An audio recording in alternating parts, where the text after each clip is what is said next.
welcome to Sparks Flow.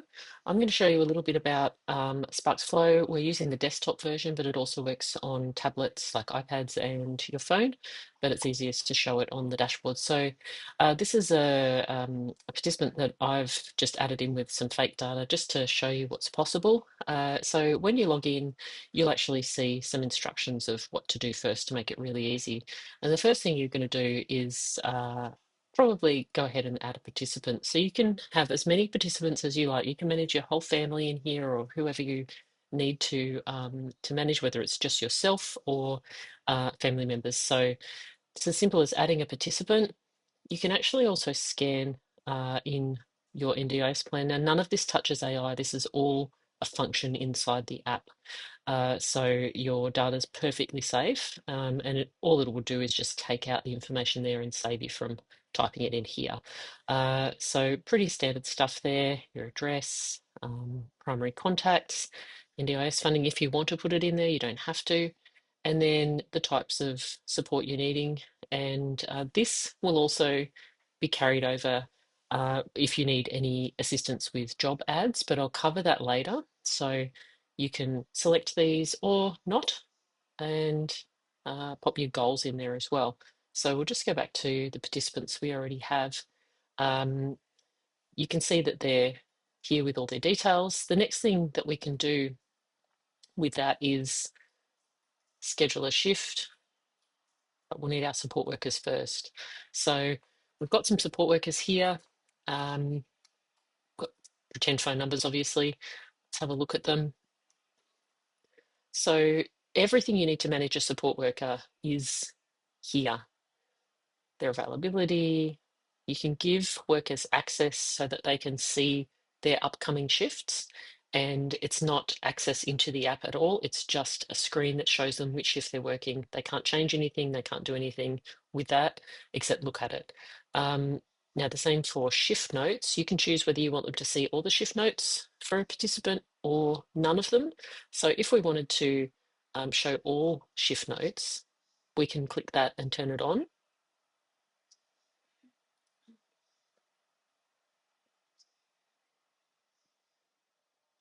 Over in settings. So that's going to allow workers to see the notes. But as it says here in settings, that just allows you to choose the workers you want. So we'll go back into support workers. For Sarah, we do want her to be able to see the notes so she can see a handover. And it's the same situation. They access that link and they can see just the notes. They can't change them. They can't do anything with them. They can't get into the app. It's simply showing them what's there. You can replace that link if it becomes, if a worker leaves, for example, you want to change the link. That's just as easy as clicking that.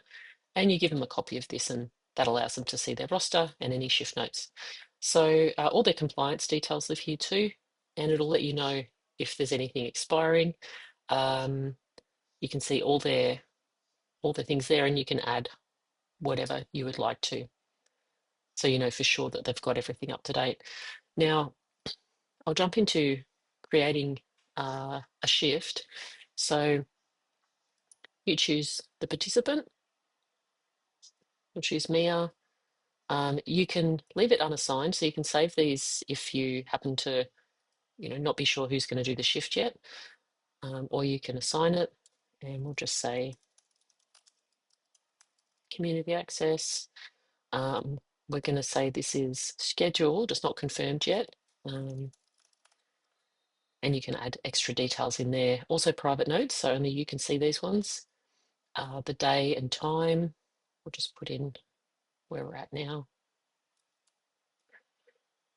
It's not a sleepover shift. And you can actually add tasks. Let's add a couple in there. And they can be ticked off by your support worker as they go through, and they appear in the notes as time-stamped as well. So we can create and request a confirmation. Now this will go to a pretend phone number, so we're not going to get the full effect, but that actually sends a shift to James, and all James has to do is click that and say yes or no, and it'll come directly back into the roster. So you don't have to do anything. I'll cancel that because it's not a real phone number, but we can see that we've requested that confirmation there.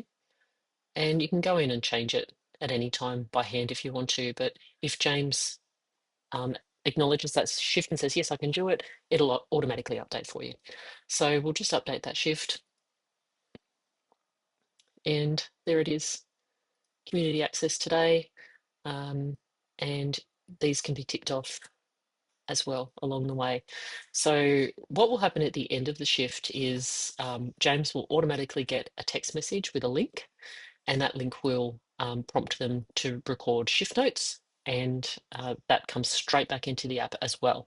So you'll be able to see the shift notes that James has kept and anything that is of concern. And then if you've chosen for your support workers to see those notes, the next person coming on will be able to see the handover. But as we saw earlier, you don't have to have that functionality on. And in fact, it is toggled to off as default. So you need to actually go and do it if you want to have that happen, just for privacy. We've done it that way. So you can see all your shifts coming up here. You can do recurring shifts.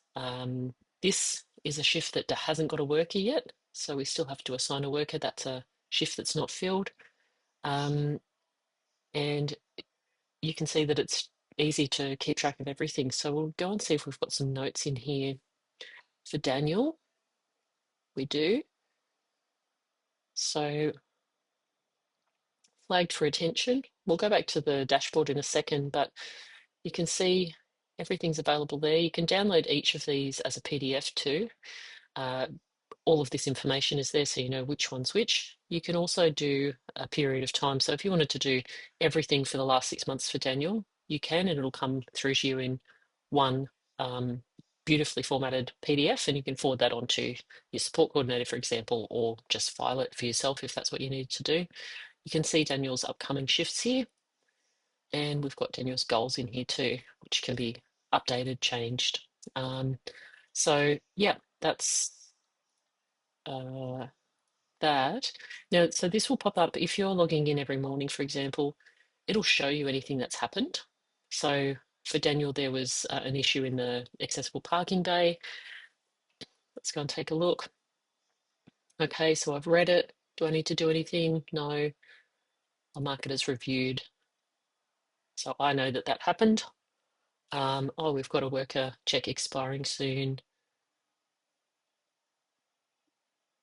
So we need to check in with our workers to make sure that they're updated, and we have everything recorded in there as we saw before.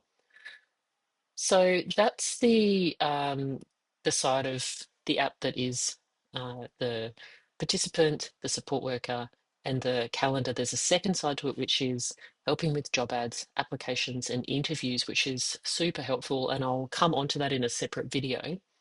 But I also just wanted to show in support workers, we've got some tools here to help you. So managing staff, sometimes that sort of happens to us and we might not have experience managing staff, but this is designed to help you. So we're going to do a check-in with James. So what type of check-in? Let's do it a performance discussion. How are they feeling? What do we think? Yeah, he's okay. And you can discuss in here any goals or improvements. I'll just make this super quick so that we don't take forever with this video.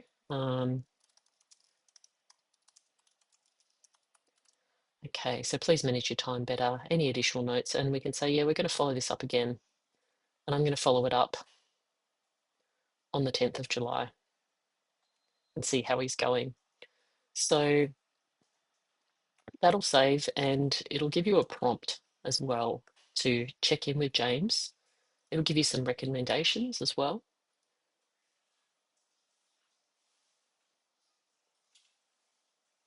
And even a little bit about employment, which, that's something that we don't manage as a platform, but we can certainly link you in with the people and the places that you do need to go to. So we've got a performance discussion with him already. We can see the details there. And we can also monitor anything of concern. So a quick way to monitor: arrived on time, no; followed carefully, no; no; no; No. Okay, so he's got a 1-star rating. If we changed all these to yes, the star rating would go up, and we can make some notes there. So this just builds a picture of how your support work is going. And let's say you did need to let them go. You've got all of this here to say, look, we've been through this. I've kept track of how things are going, and it's not really what we're looking for these reasons. So a lot of us are burnt out, and we might question ourselves when something comes up and you think, is that quite right? Let's see, smelling of smoke and possibly alcohol. Okay, that's a pretty extreme one, but let's go with that. So what's going to happen is this is the only place where AI is used. So that's going to give us an assessment, and no names or details are put through AI. It's simply the situation. So this is a very valid concern. So if you've ever found yourself in that situation where you're thinking, oh, I don't know if I'm overreacting or not, this is a place where you can bring it. And based on what you've put in there, it's going to give you phone scripts, an email template, performance improvement plan if you want to go down that road, some monitoring, a meeting agenda, and what to record as an incident. And you can even set, you know, how you want to follow this up. It gives you a termination process, the requirements that you might need to follow depending on how you're employing this person, and the contacts for that. So it really steps you through the difficult parts of managing staff that people don't really expect to have to manage when they start support for their loved ones or for themselves. So that's a little bit about that. I'm going to do a second video specifically for the job ads, applications, and interviews, because that's a whole other process that you may or may not use. A lot of people will use the whole app for scheduling and staff management and finding the staff and doing the interviews. Some people will just use it for um, the shift management and the staff management, but I'll do both, and hopefully uh, that will be clear how the process runs, and you can see how this could be helpful for your family as well.